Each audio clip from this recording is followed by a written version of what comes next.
ناظرین، ہمیشہ کی طرح ایک اور خوشخبری لے کر آپ کے سامنے آیا ہوں، اور یہ خوشخبری یہ ہے کہ پاکستان میں ایک ڈفرینٹ طرح کی، مختلف طرح کی ایک گیس نکلنے جا رہی ہے، اور یہ گیس جو ہے یہ ہماری توانائی کی بہت سی ضرورتوں کو پوری کرے گی۔ اس وقت ہمیں سب سے بڑا جو بحران جس کا سامنا ہے وہ توانائی کا ہے، وہ پیٹرول کی صورت میں ہے، وہ تیل کی صورت میں ہے، وہ بجلی کی صورت میں ہے، اور یہ تینوں چیزیں چونکہ پاکستان میں ان کی قلت ہے، اور ان کی قلت کی وجہ سے اس کی قیمتیں زیادہ ہیں، اور اس وجہ سے پاکستان کی انڈسٹری بھی نہیں ہے چل رہی ہے، اور مہنگائی بھی بہت زیادہ ہے۔ لیکن یہ آج آپ کو میں واقعتاً ایک بڑی خوشخبری دے رہا ہوں۔ اس خوشخبری کے ساتھ میاں طاہر دیکھیں، سب سے پہلے تو میں ایک عرصے سے آپ کو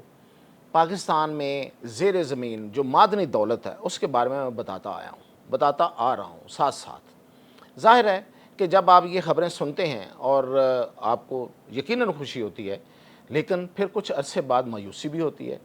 کہ یہ سب کچھ ہے تو پھر کہاں ہے؟ کیوں نہیں وہ ہم اس ساری دولت سے فائدہ اٹھا پاتے جو قدرت نے ہمیں دے رکھی ہے؟ تو اس کی بہت سی وجوہات ہیں، آپ جانتے ہیں، میں بھی جانتا ہوں، عرصہ دراز سے یہ دیکھیں ابھی 70 سال سے زائد ہو گئے ہیں اس ملک کو بنے ہوئے، اور ہم وہ دولت کو آج تھوڑی آئی ہے، یہ اللہ نے تو جب سے یہ زمین بنائی ہوگی،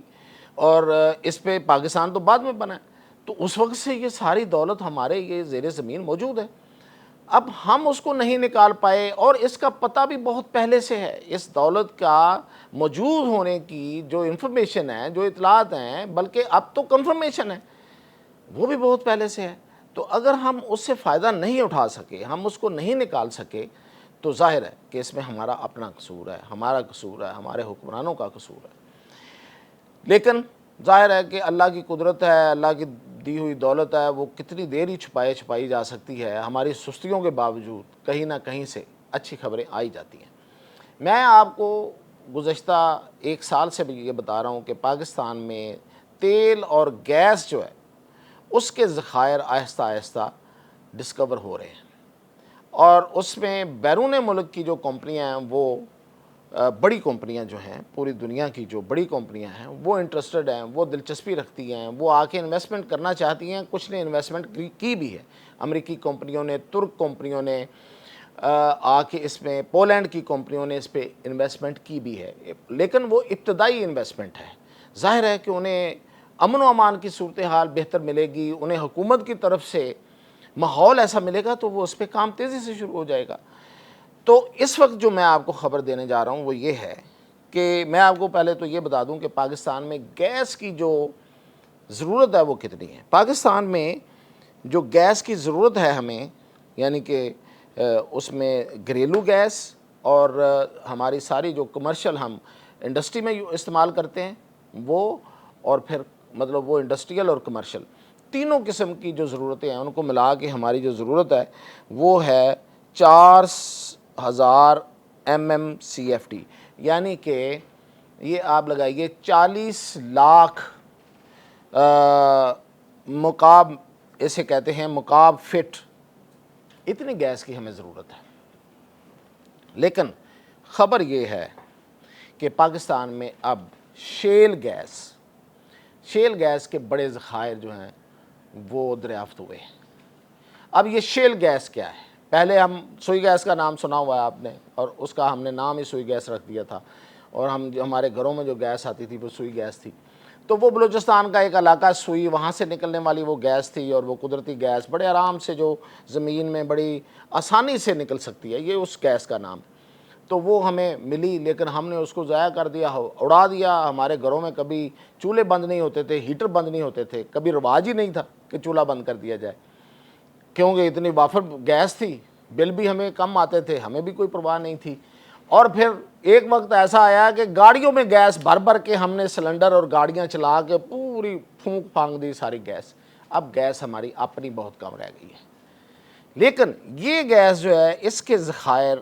اب جو برآمد ہوئے ہیں، اس کو شیل گیس، یہ شیل گیس بیسیکلی جو سخت چٹانیں زیر زمین ان کی لیئرز میں، ان کی تہوں میں ہوتی ہے۔ یہ اب گیس بہت زیادہ ہے پاکستان میں یہ، لیکن اس کا ایک پرابلم ہوتا ہے کہ اس کو نکالنے کے لیے ایک بڑا پروسیس چاہیے، ایک بڑی انڈسٹری کی ضرورت ہوتی ہے، اور اس میں خاص طور پہ پانی کا استعمال بہت زیادہ ہوتا ہے، اور یہی اس کا سب سے بڑا نیگیٹو پوائنٹ ہے۔ لیکن امریکہ اور کینیڈا اسی گیس اور اسی شیل آئل کے بنا پہ، کے بل بوتے پہ، وہ اس وقت دنیا میں جو تیل اور گیس فراہم کرنے والے بڑے ملکوں میں شمار ہو چکے ہیں۔ انہوں نے اس گیس کو اور تیل کو نکالا ہے۔ تو اب پاکستان میں بھی یہ کام شروع ہو گیا ہے، اور میں آپ کو جو خبر دے رہا ہوں وہ یہ ہے کہ سندھ کے علاقے حیدرآباد اور سانگڑ میں شیل گیس کے بڑے ذخائر جو ہیں وہ ثابت ہو چکے ہیں۔ یہ میں آپ کو ثابت شدہ بات بتا رہا ہوں، یہ نہیں ہے کہ کوئی اندازہ نہیں ہے، یہ حقیقت ہے۔ اور اس کا جو پائلٹ پروجیکٹ جو شروع کیا گیا تھا، یعنی کہ اس کو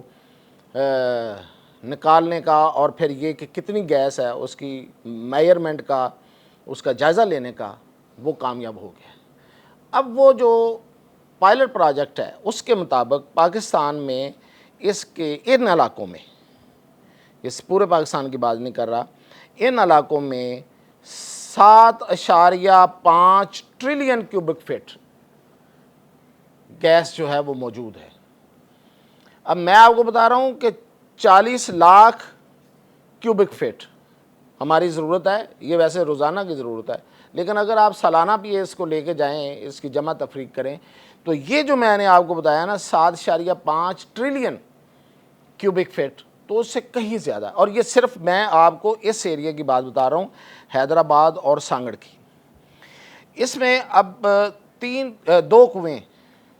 انہوں نے کام شروع کر دیا ہے۔ اس میں ایک کنویں کا نام تو دے دیا ہے او جی ڈی سی ایل نے، اس کا نام ہے ہوریز ٹنل ویل، اور اس میں رگ بچھا دی گئی ہے، یعنی کہ جو ڈرلنگ کا کام اب شروع کر دیا گیا ہے۔ دوسرا کنواں جو ہے وہ بھی اس کے ساتھ ہے۔ یہ اس ایریے میں نے آپ کو بتایا کہ اس کی جو آگے، اور چند ماہ کے بعد وہ کہہ رہے ہیں کہ ہمیں اس سے اس کی ڈرلنگ شروع ہو جائے گی، یعنی کہ گیس ملنا شروع ہو جائے گی، اور اس گیس کے ملنے سے اب یہ حکومتی ادارے کا یہ دعویٰ ہے کہ یہ ملک کی تاریخ کی بلند ترین سطح پہ ہماری گیس کی جو موجودگی ہے یا اویلیبلٹی ہے، اس کا حصول جو ہے وہ ملک کی بلند ترین سطح پہ چلا جائے گا۔ مطلب یہ ہے کہ ہماری ضروریات جو ہیں ان کے لیے کافی ہوگا۔